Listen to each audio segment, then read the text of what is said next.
Remove yourself from the situations that triggered your mental health or hurt your heart. You have to avoid to stay with people who can say some of the words about you, can hurt you. You end up being stressed.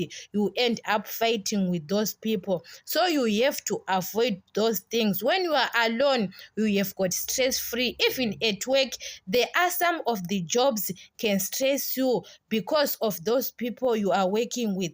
Other people, they want to say some of the words about you at work. It's not good to work with people who have got noise at work. They want to see you being stressed every time. So it's better to quit a job, to find a new job. You have got peace on that job than you don't have peace. You know that you are going to work.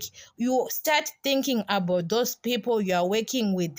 They can be stress you. You know that there are people, even at end of the day, you are going home, you are drained, you are exhausted because of people you are working with. They are very stressed most of the time. So it's better to be at job you have got peace. Quit that job to find a new job, to find a new place you have got peace, than to work with people who are always, guys, you know that other people, they enjoy to see you are stressed every time.